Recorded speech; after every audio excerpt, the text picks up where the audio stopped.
Bonjour, c'est Clémentine Spiller et vous écoutez Code Source, le podcast d'actualité du Parisien. Il y a un mois, au lendemain de la fête de la musique, 145 personnes, principalement des femmes, disaient avoir été victimes de piqûres sauvages lors des festivités dans de nombreuses villes de France.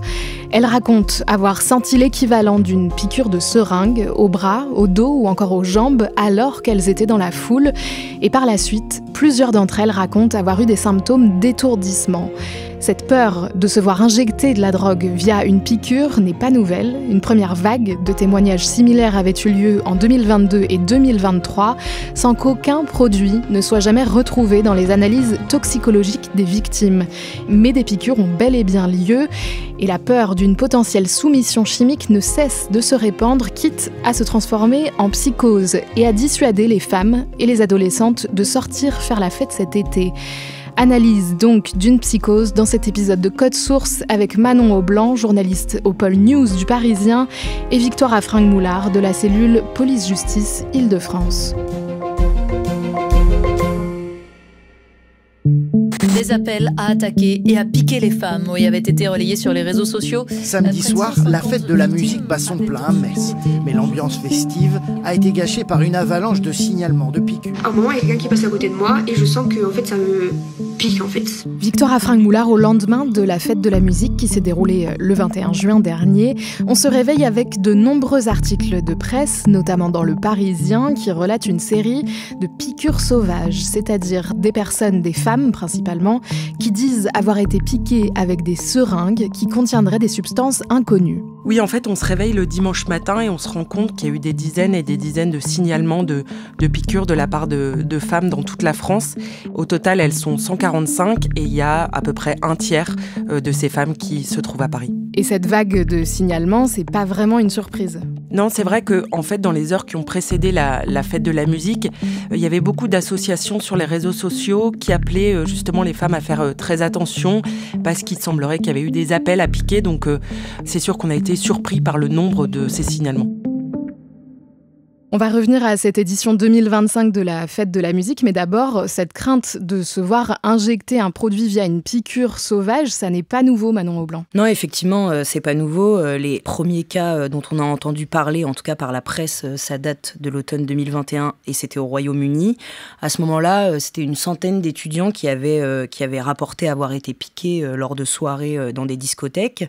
Il y avait un rapport quelques mois après qui avait été réalisé et qui faisait état de 1382 témoignages recensés. Peu après, des cas sont signalés en France. Les lieux de fête viennent alors seulement de réouvrir après les confinements liés à la pandémie de Covid. En France, du coup, le phénomène est arrivé, lui, en 2022, en février, après la réouverture des boîtes de nuit. Et on a même un chiffre qui a été diffusé par le ministère de l'Intérieur. C'est 2100 plaintes déposées en 2022 sur ce phénomène. Et à l'époque, ça a même commencé à Nantes, où on a eu une vingtaine de jeunes femmes qui avaient rapporté avoir été piquées lors de soirées dans 8 boîtes de nuit différentes. Et à partir de ce moment-là, ça s'est un peu enchaîné. Ça a été le début d'une longue série. Donc, il y en a eu à Grenoble, à Tours, à Périgueux, à Paris, à Bourges, à Amiens, à Rennes. On a eu des dizaines et des dizaines de témoignages de jeunes femmes qui expliquaient avoir repéré des traces de piqûres au lendemain d'une soirée en boîte de nuit ou un festival. C'est par exemple le cas de Zoé, que nous, on avait eu dans nos colonnes en avril 2022. À l'époque, Zoé, elle a 20 ans, elle est étudiante et elle sort en boîte de nuit à Grenoble. Et elle nous raconte qu'au cours de la soirée, elle se sent mal d'un coup, alors qu'elle n'a bu qu'un verre à cette soirée, qu'elle se met à avoir un voile noir devant les yeux, la sensation de jambes coupées, qu'elle tente de sortir de la boîte de nuit et qu'elle tombe. Donc elle va directement aux urgences pour faire une prise de sang. Et dans la nuit, elle se met même à avoir un moment très mal à la fesse droite et à la jambe, des douleurs qu'elle compare un peu à celles d'un vaccin. C'est le lendemain qu'elle va voir son médecin, qui lui repère tout de suite sur sa fesse une petite trace rouge, une petite tache qui est caractéristique d'une piqûre à la seringue. Donc on ne sait pas ce qu'il y a dans ces seringues réellement, mais la peur, c'est de se voir injecter de la drogue dans le sang, c'est ça ? En fait, on craint un phénomène de soumission chimique, c'est-à-dire le fait d'administrer une substance chimique à l'insu d'une personne pour effectuer un vol, une agression sexuelle, voire même un viol. Et les victimes qui ont déposé des plaintes ou qui se sont en tout cas signalées, c'est pour la plupart des adolescentes ou des jeunes femmes d'une vingtaine d'années. Tout le mystère de ce phénomène, c'est que depuis son apparition, aucun produit, en tout cas aucune substance illicite n'a été retrouvée lors des analyses toxicologiques. Dans ces analyses toxicologiques, on a cherché notamment évidemment de la drogue et notamment du GHB, ce qu'on appelle la drogue du violeur, mais aucune substance n'a été retrouvée dans ces analyses. Est-ce qu'il y a eu des arrestations de personnes ayant potentiellement piqué ces femmes ? À l'été 2022, une dizaine de personnes avaient été arrêtées un peu partout en France, certains avec des seringues, certains avec des aiguilles, mais encore une fois, pas de substance retrouvée pour ces victimes. À l'issue de cette vague en 2022, Victoire Afrinck-Moulard, concrètement, on a des signalements de piqûres et pas de traces de produits. Est-ce que ça peut vouloir dire que ces femmes ont bien été piquées mais que rien n'a été injecté ? Effectivement, ça veut dire plusieurs choses. Alors, soit elles ont été piquées avec une seringue, mais dans laquelle il n'y avait rien, soit elles ont été piquées avec un cure-dent, ou même, on nous a raconté l'histoire d'une jeune fille de 18 ans qui fêtait son anniversaire dans une discothèque et qui avait été effectivement piquée. Et rapidement, en fait, il s'est avéré qu'elle avait été piquée avec un trombone. Et même dans les cas où ce ne sont pas des piqûres de seringue comme celui-ci, ça reste très traumatisant. Concrètement, ces jeunes filles, ces jeunes femmes ont senti une aiguille ou un objet similaire pénétrer leur peau sans pouvoir identifier ni l'objet ni l'auteur. De la même manière qu'elles se méfient des drogues qu'on peut mettre dans leur verre, un exemple de soumission chimique très courant, elles se mettent donc à se méfier des piqûres et elles passent le mot. En fait, on s'est rendu compte après cette première vague qu'il y avait une vraie peur qui s'était installée chez les jeunes filles, que certaines allaient carrément équipées pour éviter d'être piquées, donc avec des pulls, et certaines refusaient d'aller dans des soirées où il y avait beaucoup de monde, ou des concerts ou des festivals pour éviter de prendre des risques. Des signalements ont lieu au cours de l'année suivante, 2023, mais les analyses toxicologiques ne donnent toujours pas de résultats probants. Le corps médical commence donc à douter fortement de la possibilité d'une réelle injection dans le cas de ces piqûres. Et c'est aussi parce que la peur d'être piqué peut faire ressentir des symptômes déroutants.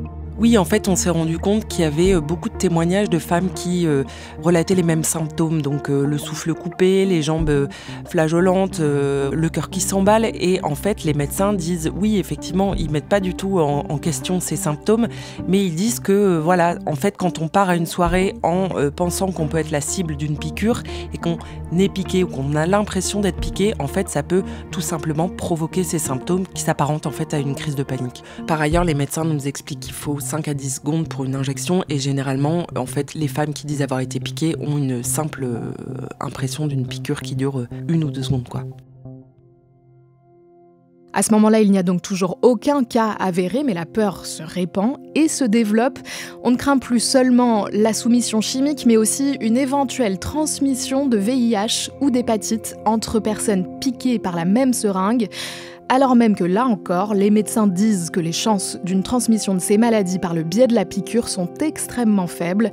C'est là qu'on commence à parler de psychose. Victoire Afrinck-Moulard, c'est quoi exactement une psychose ? En fait, une psychose, c'est un phénomène social, une peur un peu irrationnelle qui se transmet. Là, en l'occurrence, elle a été très exacerbée par les réseaux sociaux et aussi par les médias qui ont beaucoup relayé des témoignages et des histoires de jeunes femmes qui ont été piquées. Et même si on a aussi raconté le fait que, il n'y avait pas eu de substance injectée, en fait, cette peur, elle subsiste. Sans aucun cas avéré de soumission chimique, la psychose finit par diminuer jusqu'à disparaître en 2023. Mais on fait un saut dans le temps, c'est cette année, en 2025, qu'on la voit ressurgir sur les réseaux sociaux, et notamment à l'approche de l'été et des grandes fêtes et festivals où les foules sont compactes. Avant la fête de la musique, certains comptes sur le réseau social Instagram, des comptes très suivis, mettent en garde contre des appels à piquer les femmes qui seraient partagés par des hommes sur d'autres réseaux sociaux comme Snapchat. Racontez-nous ça. En fait, on se rend compte que quelques heures avant la fête de la musique, il y a beaucoup de comptes qui sont très suivis et qui vont faire de la prévention, en fait, justement en disant qu'il y a eu des appels à piquer qui ont été relayés et que les femmes sont des cibles, en fait, pendant cette fête de la musique. Mais les médias, nous, on va essayer de chercher ces appels à piquer et on les trouvera jamais. On en revient au début de cet épisode de Code Source au lendemain de la fête de la musique 2025 à Paris et partout en France. Il y a 145 plaintes de femmes notamment qui disent avoir été piquées. Manon Aublanc, vous en avez interviewé quelques-unes. Qu'est-ce qu'elles vous disent ? Oui, moi j'ai eu le témoignage de Marthe, c'est une adolescente de 18 ans qui le soir de la fête de la musique s'est rendue dans le centre-ville de Nantes avec sa sœur jumelle et des amis. Et elle, en fait, elle me raconte qu'à un moment dans la soirée, elle veut traverser la foule pour se rendre aux toilettes avec une amie. Elle est bousculée par quelqu'un dans la foule et elle sent d'un coup ce qu'elle compare à une piqûre derrière l'épaule. Son bras se met à chauffer, donc elle se rend auprès des services de secours qui, dans un premier temps, lui disent que si elle n'a pas plus de symptômes que ça, il y a globalement pas grand-chose à faire. Et en fait, dans les jours suivants, elle ressentira une très forte fatigue et elle ira faire des analyses un petit peu plus poussées auprès des urgences de la ville de Nantes. Ces analyses toxicologiques n'ont pour l'instant rien donné. Manon Aublanc, vous avez aussi parlé avec Clara, 20 ans. Alors elle, son histoire, elle est un petit peu différente parce qu'à ce moment-là, en fait, elle rentrait de soirée, elle quittait la fête de la musique et c'est un homme qu'elle a vu se précipiter vers elle et lui agripper le bras. Donc sur le moment, elle n'a pas vraiment compris ce qui se passait. L'homme est ensuite immédiatement parti en courant et d'un coup, elle, Clara, elle raconte qu'elle a senti une vive douleur au bras, que son bras s'est engourdi, qu'elle a eu des fourmis et comme Marthe, une même sensation de brûlure similaire à celle d'un vaccin. Et là encore, elle s'est rendue immédiatement aux urgences pour faire des analyses. Là non plus, à ce jour, pas de traces de GHB, même si les analyses sont toujours en cours. Victoire Afrinck-Moulard, dans les jours qui suivent la fête de la musique, vous vous intéressez à la prise en charge médicale des victimes lorsqu'elles se rendent justement aux urgences. Est-ce que cette prise en charge a changé depuis 2022 et la première vague de psychose ? Oui, ça a changé parce qu'en 2022, en fait, systématiquement, quand les jeunes femmes comme ça se présentaient aux urgences, il y avait des analyses toxicologiques qui étaient faites. Aujourd'hui, en fait, suite au fait qu'on ait découvert qu'il n'y avait aucune substance qui avait été injectée sur les milliers de cas, en fait, le protocole a changé et en 2025, il n'y a plus de prélèvement automatique qui est fait. Donc, si on veut que des analyses soient faites, il faut passer obligatoirement par la plainte. C'est ça le parcours classique. La jeune fille dépose plainte et ensuite, il pourra y avoir des analyses. En tant que journaliste, comment est-ce que vous vous positionnez face à ce phénomène entre l'aspect psychose et ces victimes qui, elles, sont sûres d'avoir été réellement agressées ? En fait, c'est assez compliqué quand même à traiter comme phénomène parce que d'un côté, on ne peut pas nier que ces jeunes femmes ont ressenti des symptômes. Elles sont des dizaines et des dizaines et des dizaines à rapporter les mêmes symptômes. Et elles sont aussi nombreuses à porter des traces de piqûres ou des contusions. Et dans le même temps, il y a les faits. Et les faits, c'est qu'aucune substance n'a été retrouvée dans les analyses. Alors, quel pourrait être le profil de ces piqueurs ? En fait, c'est une question à laquelle il est très difficile de répondre. On imagine qu'il y a plusieurs profils de piqueurs. Il y a sans doute des adolescents qui veulent un peu faire des blagues avec des copains. Il y a sans doute aussi des hommes qui veulent vraiment piquer des femmes pour effectivement leur faire peur. Et il y a aussi la possibilité d'un effet de groupe. En tout cas, toujours est-il que le résultat est que les femmes ont peur et que ça va les décourager en fait tout simplement de faire la fête.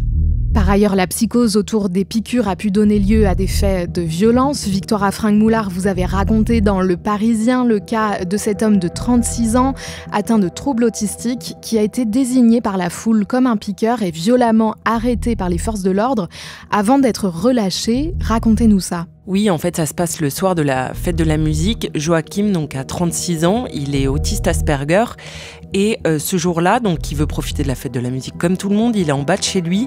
Et à un moment donné, alors qu'il se trouve devant un concert, il y a une jeune femme autour qui se plaint d'avoir été piquée. Et dans la foule, on se rend compte que voilà, les gens cherchent qui pourrait être l'auteur et ils se tournent vers Joachim. Et à ce moment-là, ils le signalent même à la police, alors qu'ils ne l'ont pas vu en fait en possession d'une seringue, mais ils le signalent quand même à la police, qui va intervenir et qui va l'interpeller, alors a priori de manière assez violente, puisqu'il aura plusieurs blessures en fait sur le corps, au niveau du genou, au niveau de la cuisse. Joachim va être placé en garde à vue pendant un peu moins de 24 heures.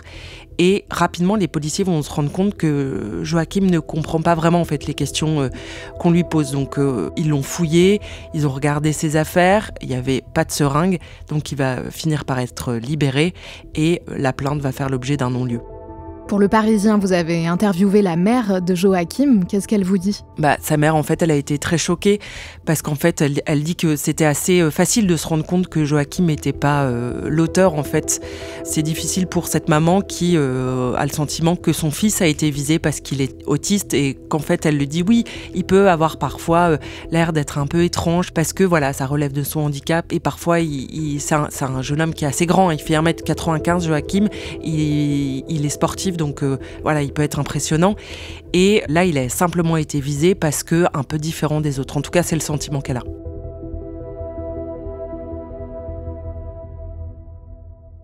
On enregistre cet épisode de Code Source un mois après la fête de la musique. Qu'en est-il des 145 signalements recensés le 22 juin ? En fait, il faut quand même compter un bon mois pour avoir un retour sur les analyses de sang et d'urine de ces victimes.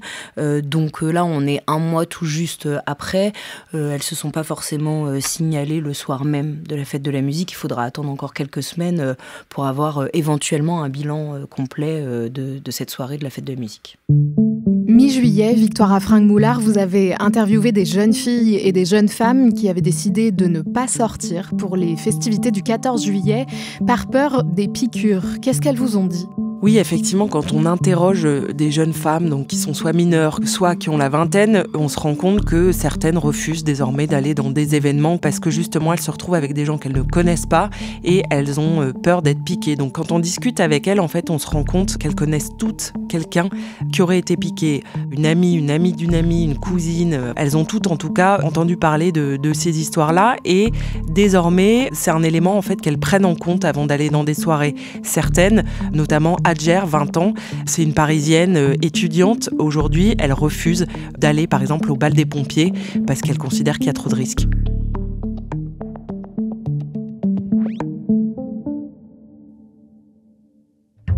Merci à Manon Aublanc, journaliste au pôle News du Parisien, et Victoire Afrinck-Moulard de la cellule Police-Justice Île-de-France. Cet épisode de Code Source a été produit par Clara Garnier-Amouroux, Pénélope Gualquierotti et Anaïs Godard et réalisé par Julien Moncouquiol.